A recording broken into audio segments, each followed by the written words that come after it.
Good afternoon and welcome to this one-off webinar on the incoming European General Data Protection Regulations, which are going to become effective on the 25th of May 2018.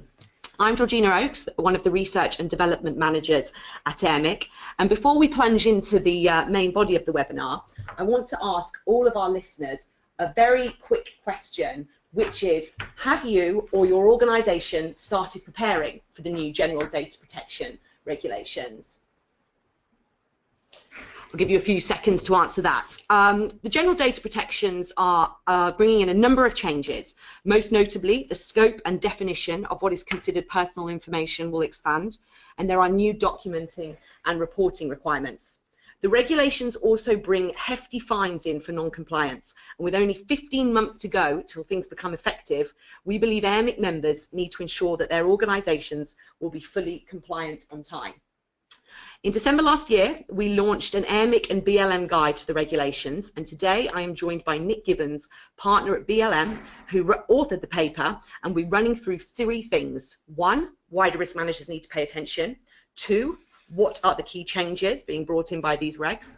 And three, how can they get ready? Now, thank you for everybody who has responded to the poll. I am very impressed to see that 75% of our listeners have actually started doing something. So, Nick, we should be quite pleasantly surprised with that, I would say. Anyways, now we'll start kicking off on the rest of the body of the webinar. So, throughout today's session, feel free to answer your questions through the Q&A box or by emailing Nick directly.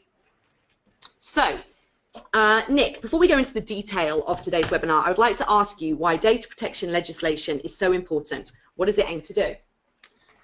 Good afternoon. Data protection law is all about balancing privacy rights with the good management of personal data and access to it for those authorised to such access. Thus, good record management is vital for data protection because businesses holding personal data need to be able to find data to answer requests, make sure that personal data is not kept for longer than necessary, and to protect it from unauthorised access and against accidental loss or destruction. Okay, so Nick, it sounds like the objectives of data protection apply to both the new law and the current regulations. So why has there been this change? Why is the GDPR come in? Well, basically, the GDPR has been drafted and passed in order to address the risk posed to personal data and privacy by computers and the internet, and to deal with flaws in the existing data protection legislation. The GDPR was launched in draft by the EU in 2012. It's been discussed ad infinitum by representatives of member countries, and it was approved by the European Parliament in 2016.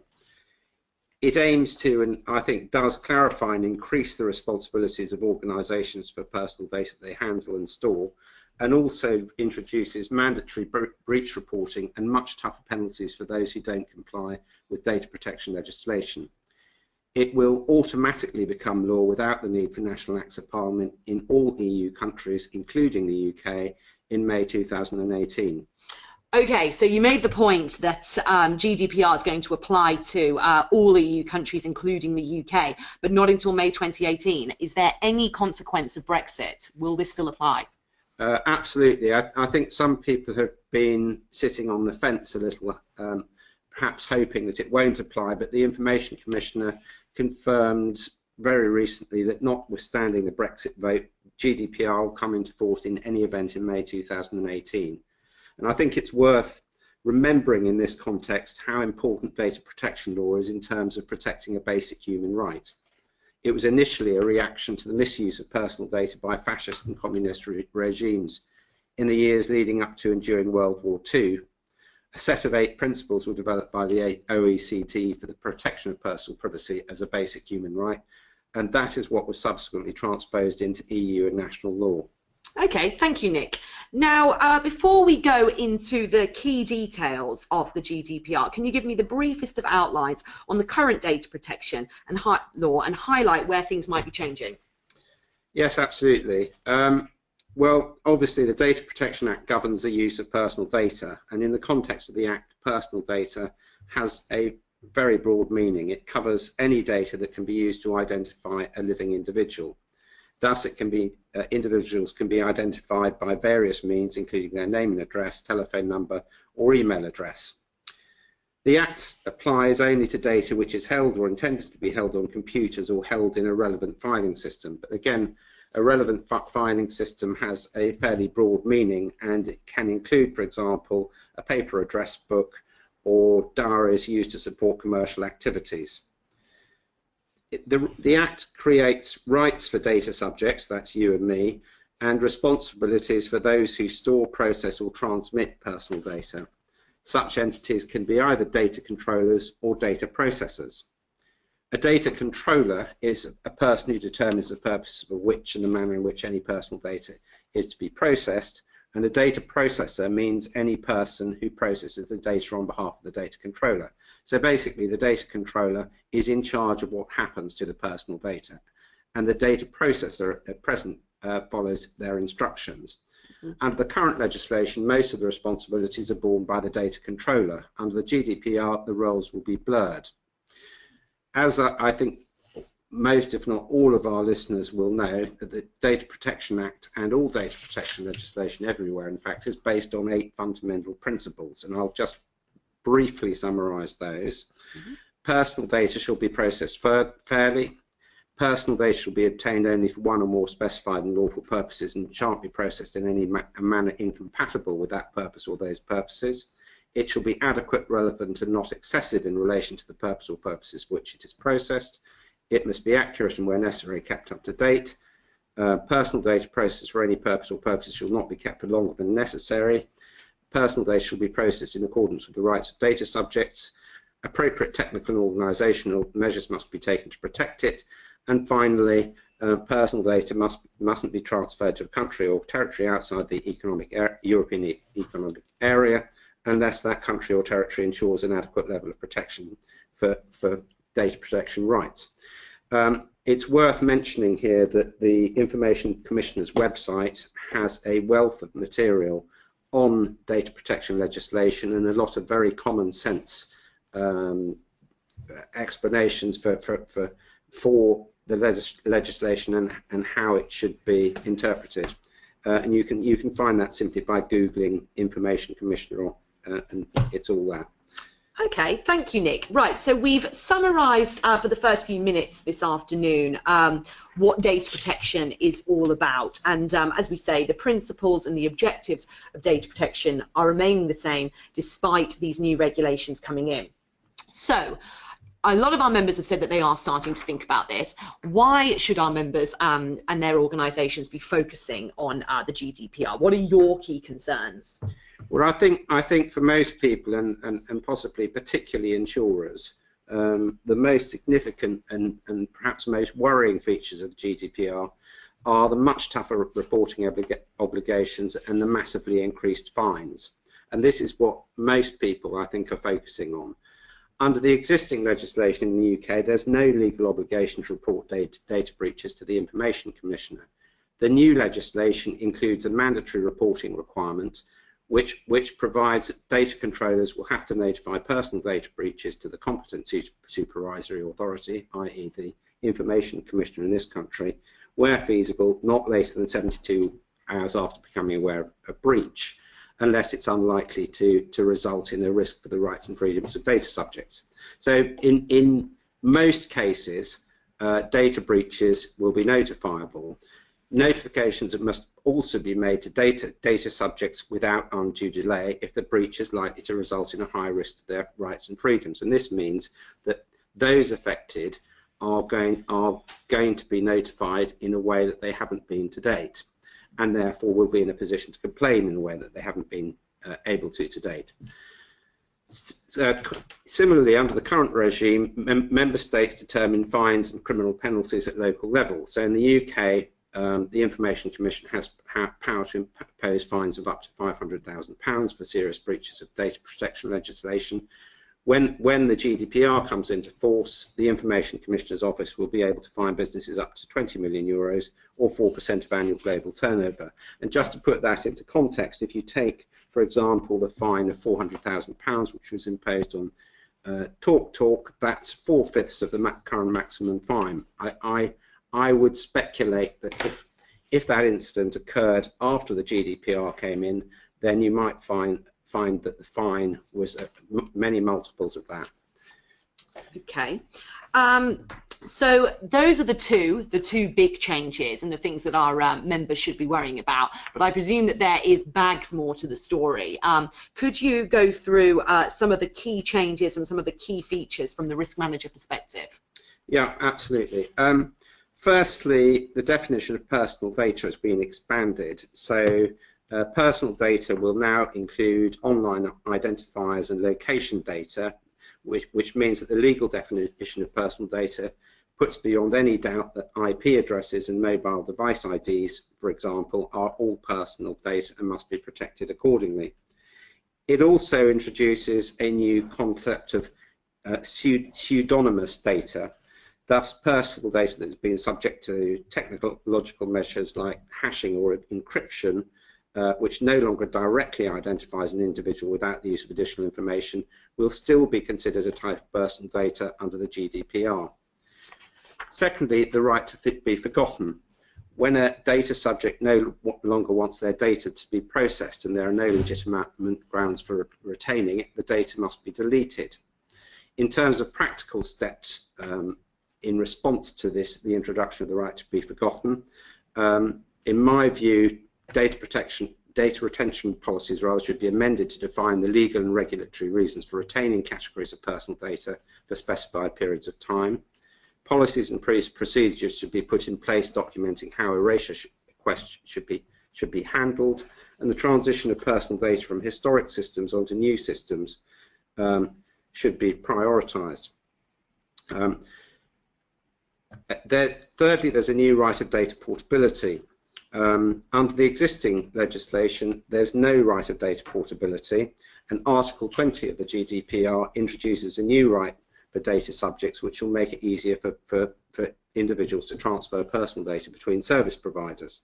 So, pursuant to a request, a data controller will have to provide the data subject with a copy of his or her personal data, not hinder the data subject's transmission of personal data to a new data controller, and where technically possible, a data subject will also have a right to require that their personal data is transmitted directly between data controllers. In terms of practical steps, this means that organisations should review personal data on systems to establish how they can be provided to the data subject and to one of their competitors on request, a competitor of the business, that is. And it's probable that data subjects will have an unrealistic expectation of their rights, and therefore data controllers will need to have a clear and documented reason why they're keeping personal data if they wish to do so. Next, easier access to one's own data. Individuals have more information on how their data is processed, and this information should be available in a clear and understandable way. The time period for dealing with subject access requests will be reduced from 40 days to a month, and the ability to charge a fee, which is at the moment is minimal anyway, will be removed. In terms of practical steps to address this change, subject access request policies and procedures will have to be amended to take account of increased rights and the amended timescales and the removal of the ability to charge a fee. And new policies should be developed for prompt rectification of personal data and a procedure to cease processing where applicable. Next, extraterritorial applicability. Businesses located outside the EU are currently not subject to EU data protection legislation. When the GDPR comes into force, businesses located outside the EU will be subject to EU data protection legislation if they offer goods or services to individuals located within the EU, or if they monitor individuals' behaviour which takes place within the EU. This is likely to result in many more international businesses becoming subject to EU data protection law. On that point, Nick, one of our members has asked about data outside of the EU, stating, will countries like the US still be able to use safe harbour, or will there need to be new solutions for them to prove that they comply? Safe harbour has actually been abandoned, and there's a new arrangement with the US. And I think, yes, I think they will have to come up with new solutions. That anybody who deals with data from outside the EU, I think will have to review the GDPR rules carefully and then amend their policies and procedures accordingly. Great, thank you. So the next point is that the application to both processors and controllers. The current data protection legislation imposes most of its obligations on data controllers only. Data processors are therefore currently far less regulated. Article 3 of the GDPR provides that new regulations will apply to the processing of personal data by both EU and non-EU controllers and processors. So the broader application to processors as well as controllers, together with the fact that the GDPR will apply to businesses outside the EU that offer goods or services to individuals located within the EU, or monitor individuals' behaviour which takes place within the EU, will vastly increase the number of non-EU businesses which will need to be aware of and comply with the new regulations, which is basically what I've just said in response to the question. Finally, the GDPR creates a one-stop shop. Under the old system, businesses dealing in more than one country in the EU would have to comply with slightly different regulations and laws, data protection laws in each different EU country. So one had to look at several bits of legislation. This made life complicated, and one of the objectives of the new regulation is to create a one-stop shop, so that where processing activity affects data subjects in more than one member state, the supervisory authority and the main establishment of the controller or processor, i.e. the country where most of the data processing is taking place, will act as a lead supervisory authority and will regulate that particular activity across the EU. Okay, right. So Nick has rattled through for us the huge range of changes that are being brought in by these regulations, and has hinted towards some of the key steps that Airmic members and all organisations that will be affected can start to put in place over the next 15 months to ensure they are ready. But I would like to spend the next half of today's session reviewing those practical steps to make sure that our members are focused and prioritised in terms of what they do. Airmic has highlighted 5 key areas that Airmic members need to look at to ensure that they are ready, and we'll look at each of those in turn. These are the priorities for businesses. The first is understanding, does this apply to you? How should Airmic members make sure that their activities and their data fall underneath the regulations? Nick. Well, firstly, as Georgina said, there's only 15 months to go, so the first thing is that people need to get on with this now if they haven't already. And I'm pleased to see that 75% of the audience are already getting on with it, but time is short. In general terms, I think risk managers need to review their current data processing activities. They need to perform impact assessments to establish whether they have a risk of infringement of the GDPR. They need to establish necessary policies and processes to meet all GDPR requirements, for example, security, complaints handling, data accuracy, breach reporting, and so on. Current policies need to be updated regarding personal data, and the necessary changes made to business operations to ensure compliance with the GDPR.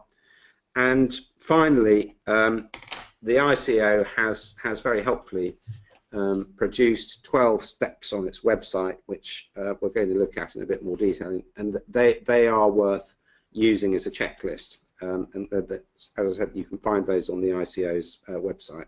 Okay, so Nick, you say the 12 steps that the ICO have suggested all businesses to look at. Shall we go through each of those in turn? First of all, thinking about those ones that help you identify, is GDPR relevant to me?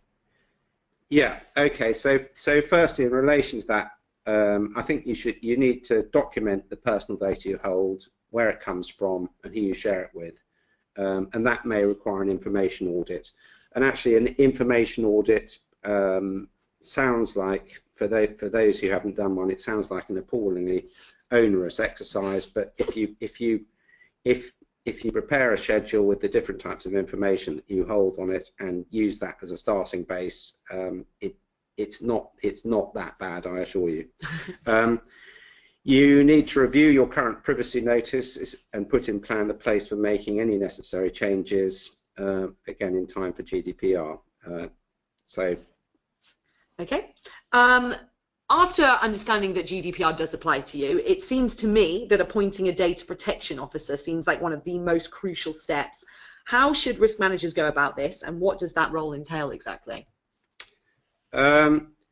Basically, you need to designate someone in the organisation as a data protection officer, or at least someone to take responsibility for data protection compliance, and assess where this role should sit within your organisation's structure and governance arrangements. I mean, clearly, someone who knows about data protection law and has an understanding of what personal data is best placed to deal with this. And I have to say, I have seen in some organisations the most unsuitable people are just lumbered with this job. If the person appointed doesn't know about data protection legislation and personal data, then they need to get up to speed very rapidly. But most organisations have someone who knows about data protection. I don't think it should be someone in the IT department, for reasons I can expand on, but I think it should be. And then in addition to that, not only do you need to appoint a data protection officer, but other members of the organisation, decision makers and key people, need to be aware that the law is changing and to appreciate what impact it's likely to have, because the whole organisation needs to adapt to the change. Before we move on to the third point, you hinted that you think the data protection officer shouldn't be someone in IT. Can you said you could expand on that. Could you make a couple of points on who it should be? As I said, I think it should be someone with the managerial or board level, right. Someone who knows about data protection law. I think having someone within the IT department as a responsible data protection officer is not a good idea, because they won't tend to have an overall view of the organisation, and part of the responsibility of the data protection officer will be to ensure that the organisation as a whole complies with the requirement that it should have effective security, both in terms of technical security and organisational security. Right. So someone needs to have oversight of the IT department rather than someone in the IT department regulating itself. So I mean, that's my view from lots of years of experience. Thank you. Okay, so the third priority for business is before you can take procedural and systems changes within the organisation, I assume that you should review your processing activities in detail to understand what you're doing, and then therefore how these need to be controlled. What exactly would you recommend, Nick? Okay, well, I've got 4 points. You need to look at the various types of data processing you carry out and identify the legal basis for carrying out and document it. You need to review how you're seeking, obtaining and recording consent from data subjects. You need to start thinking about putting systems in place to verify individuals' ages and to gather parental or guardian consent for the data processing activity. And you need to familiarise yourself now with the guidance the ICO has produced on privacy impact assessments and work out how and when to implement them in your organisation. Okay, thank you. We mentioned that data protection legislation differs and varies across the globe. How should risk managers be identifying the legislation and their legislation duties beyond the GDPR? Right, okay, as I said earlier, the GDPR is going to introduce one-stop shops, and the place where the country, the relevant country in terms of the applicable law is going to be the place where the organisation does most of its business, or the majority of business. So you need to identify where that is, so you know which supervisory authority you will be subject to. And if you're not, if some or all of your organisation is outside the EU, then you need to look at the data protection legislation in that country, and also the way that the EU data protection legislation is going to apply to that country. Okay, thank you. And you mentioned earlier that data subjects are going to have far expanded rights under this new legislation. What measures should risk managers be looking to include to ensure that they can respond to these rights? Right, well, you need to make sure that you have the right procedures in place to detect, report, detect, report and investigate a personal breach, and those must include both technical and organisational measures. For subject access requests, you need to update your procedures and plan how you'll handle requests within the new timescales and provide any additional information. And then you need to check procedures to ensure they cover all the rights individuals have, including how you delete personal data or provide data electronically and in a commonly used format. Okay, so that sounds like an awful lot. Those 12 steps are all fairly onerous, I would say. I have one sort of final question for you, Nick. What exactly is the risk manager the person to lead this conversation, or who do you think they should be pulling together to manage these changes and these steps within their organisation? Yes, I think the risk manager is the obvious person to initiate this process. As we've discussed, I think someone within the organisation needs to be, if they haven't already been, designated as a data protection officer. The issue needs to be discussed at board level, and it also needs to be discussed at managerial level. And in addition to that, staff generally need to be brought into the conversation. So it's a company-wide or a business-wide issue, and that's particularly, I think, relevant to security, because a lot of organisations still rely too much on technical security and on the IT department, and it's really important, given the fact of the massively increased fines and the mandatory breach reporting, that businesses have effective security, and that means implementing staff policies and procedures, as well as ensuring that the appropriate technical measures are in place. Okay. And just before we finish, we've got 1 minute left. I wanted to mention just quickly again that Airmic members should take a look at the Airmic and BLM paper on this, but is there any other legislation out there that members should be paying attention to that relates to their cyber risks? Absolutely. At the same, or roughly the same time as the GDPR comes into force, the EU Cyber Directive will also come into force, and that covers any form of cyber incident. So not just the loss or theft of personal data, but denial of service attacks, theft of confidential information, anything. And in my view, that may well have a much greater impact than the GDPR, and it also includes potentially large fines and other sanctions. And so it's something that risk managers should be taking account of at the same time as they're thinking about the GDPR. Okay, Nick. Well, that sounds like that's certainly room for another webinar, and certainly another piece of work into that other broader directive. But anyway, as for today and to the GDPR, I think we've covered all the basics here. Thank you, everybody, for listening. Any questions that have come through that we haven't answered, we will reply to over email, and there will be more webinars in the future. Thank you and goodbye.